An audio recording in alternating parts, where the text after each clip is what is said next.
ఈరోజు మన టాపిక్ ఏంటంటే పర్ప్లెక్సిటీ ఏఐ అనమాట. సో రీసెంట్ టైమ్స్లో మనకి చాలా బాగా వినిపిస్తుంది పర్ప్లెక్సిటీ ఏఐ. పర్ప్లెక్సిటీ ఏఐ ఎందుకు ఇంత వినిపిస్తుంది, ఎందుకు ఇంత బూమ్ వచ్చింది?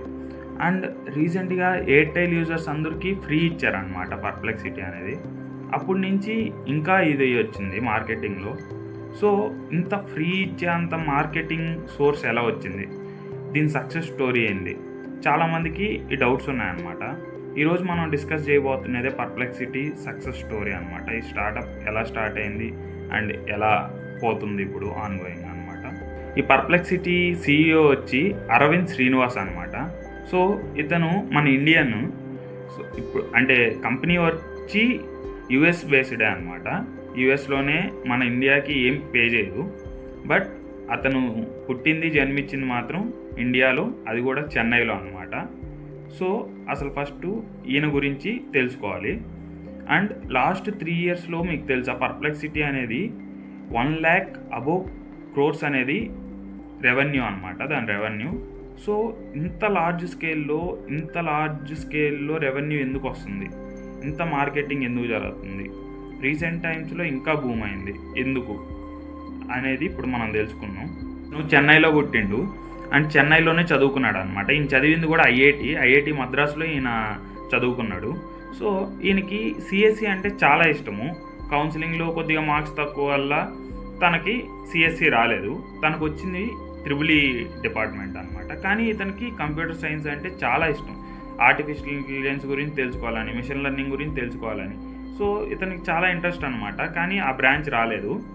దాని తర్వాత ఈయన ట్రిపుల్ ఈలో జాయిన్ అయ్యి కూడా ఐఐటి మద్రాసులో ఇతను ఖాళీ ఉన్నప్పుడల్లా ఏఐ గురించి తెలుసుకునేటోళ్ళు, ఏఐ గురించి చదివేటతను అనమాట.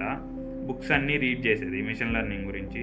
సో అలా ఏఐ అనేది బాగా తెలుసుకుంటూ వచ్చింది. బీటెక్ కంప్లీట్ అయిపోయింది, కానీ తన ఒక క్యూరియాసిటీతో ఏఐఎంఎల్ గురించి తెలుసుకోవాలని అమెరికాకి వెళ్ళి అక్కడ ఎంఎస్ చేసి దాని గురించి బాగా రీసెర్చ్ చేసి బాగా తెలుసుకున్నాడు. 2017కే బాగా తెలుసుకొని అతను పిహెచ్డి కంప్లీట్ చేసేసి దానిపైన ఫుల్గా తెలుసుకున్నాడు అనమాట. ఇప్పుడంటే ఏ అని భూమి వచ్చింది, కానీ అప్పటికి అంత భూమి లేదు, అంత ఇది లేదు.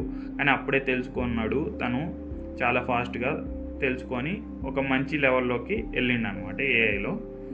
పర్ప్లెక్సిటీ ఏఐ పెట్టకముందే తను గూగుల్లో పనిచేశాడు, ఓపెన్ ఏఐలో పనిచేశాడు అనమాట.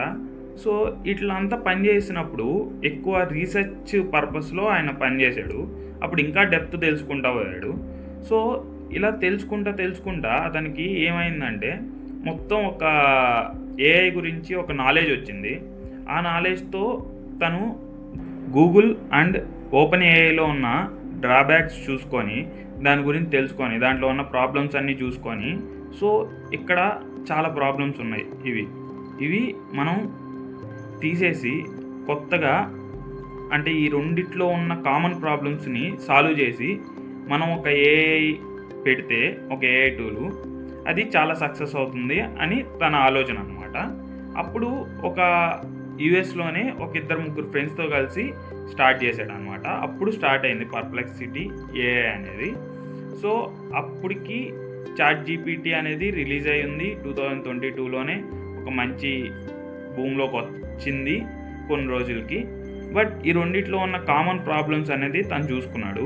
ఎలా అంటే గూగుల్లో బాగా గమనించుంటే జస్ట్ అంటే నార్మల్ ఒక చిన్న క్వశ్చన్ అడిగినట్టు కాకుండా ఒక ఇన్డెప్త్ మ్యాటర్ని కానీ మీరు అడిగారంటే, క్వశ్చన్ చేశారంటే ఖచ్చితంగా అది మీకు కొన్ని వెబ్సైట్స్, కొన్ని లింక్స్ చూపిస్తుంది. దాంట్లోకి వెళ్ళండి, దాంట్లో ఏం తెలుసుకోండి అన్నట్టు చూపిస్తుంది అనమాట. సో ఇది ఫస్ట్ స్టెప్ అనమాట తను చూసింది. ఇక్కడంతా ఏం జరుగుతుంటుంది అంటే ఆ వెబ్సైట్స్, ఆ లింక్స్ ద్వారా అంతా పెయిడ్ ఉంటాయి అనమాట. వాళ్ళే పే చేసి వాళ్ళది ముందు వచ్చేటట్టు చూసుకుంటారు. ఇంటర్నెట్ అంటే మనకి గూగులే గుర్తొస్తుంది, గూగులే నడుపుతుంది అంతా. సో ఇలా గూగుల్ అనేది మొత్తం ఇన్డెప్త్ అయిపోయి ఉంది. సో అది కూడా పెయిడ్లో జరుగుతుంది. పీపుల్కి జెన్యూన్ మ్యాటర్ అనేది దొరకట్లేదు అనేది ఫస్ట్ తను అనుకుంది. ఆ స్టెప్ కరెక్ట్ చేయాలనేది గూగుల్ నుంచి తెలుసుకుంది. అండ్ ChatGPT ఫస్ట్ వర్షన్స్లో ఎలా ఉందంటే సోర్స్ చూపించేది కాదు, ఎక్కడి నుంచి వస్తుంది ఇదంతా, రిక్వైర్మెంట్ వాళ్ళు ఎక్కడి నుంచి తీసుకున్నారు అనేది. పర్ప్లెక్సిటీ నుంచి మనకి సోర్స్ కూడా ఎక్కడి నుంచి వచ్చింది అంతా చూపిస్తుంది అనమాట క్లియర్గా. సో అది ఇక్కడి నుంచి తీసుకుందనమాట. ఈ రెండు తీసుకొని తను ఏం చేశాడంటే తెలివిగా పర్ప్లెక్సిటీ ఏఐ అనేది జనరేట్ చేశాడు. సో ఇక్కడ వీళ్ళకి రెవెన్యూ యాడ్ నుంచి వస్తుంది, ఇక్కడ యాడ్స్ కూడా వేయట్లేదు పర్ప్లెక్సిటీలో, వీళ్ళకి రెవెన్యూ ఎలా వస్తుంది అనే క్వశ్చన్ రావచ్చు అందరికీ. ఇది మనకి ఫ్రీ రిసోర్స్ ఇస్తుంది కానీ యాడ్స్ నుంచి సంపాదిస్తుంది అనమాట, ఎర్న్ చేస్తుంది.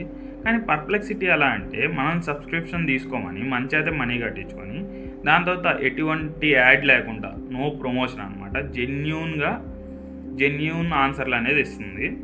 బట్ చాలామంది అంటున్నారు గూగుల్ చాట్ జీపీటీ ఇచ్చినంత ఎఫిషియెంట్గా పర్ప్లెక్సిటీ ఇవ్వట్లేదని. కానీ ఇది వచ్చిన షార్ట్ టర్మ్లోనే చాలా బాగా అంటే దానికి కాంపిటీషన్గా నిలుస్తుంది. సో అన్ని రోజులు టైం కానీ దానికి ఇస్తే గూగుల్ చాట్ జీపీటీ అంత టైం దానికి ఇస్తే సర్వైవ్ అయిన తర్వాత ఇంకా బాగా ఇవ్వచ్చు అని అనుకుంటున్నా. దీన్ని బట్టి మనకేమర్థమైందంటే ఫస్ట్ పర్ప్లెక్సిటీ అనేది జెన్యూన్గా దానికి ఎలా ఇవ్వాలనిపిస్తే అలా ఇస్తుంది, అంతేగాని అక్కడ ఏ ప్రమోషన్ ఉండదు, ఏ పెయిడ్ సోర్స్ ఉండదు. అదనమాట మెయిన్ కాన్సెప్ట్ అనేది అక్కడ ఉండేది. అందరికీ తెలిసిందే, కానీ ఎయిర్టెల్ యూజర్స్ అందరికీ ఫ్రీగా ఇచ్చింది. ఎందుకు? ఫస్ట్ మీరు చూసుంటే చాలా కంపెనీస్ అలాగే ఇస్తాయి అనమాట ఫ్రీగా, దాని గురించి తెలుసుకునేటట్టు. ఇప్పుడు జియో ఫస్ట్ డేటా అన్లిమిటెడ్ చేసింది, అలా రిసోర్స్ బాగా ఇచ్చింది. ఇప్పుడు జియో అనేది నెంబర్ 1గా ఉంది. అలాగనమాట ఫస్ట్ ఫ్రీ రిసోర్స్ ఇస్తే చాలామంది అట్రాక్ట్ అవుతారని. రెండోది ఇంత నమ్మకంగా ఎందుకుందంటే అక్కడ అమెజాన్ అండ్ షాపిఫై ఇలాంటి పెద్ద పెద్ద కంపెనీలు అనేది ఇన్వెస్ట్మెంట్ చేశాయి అనమాట పర్ప్లెక్సిటీలో.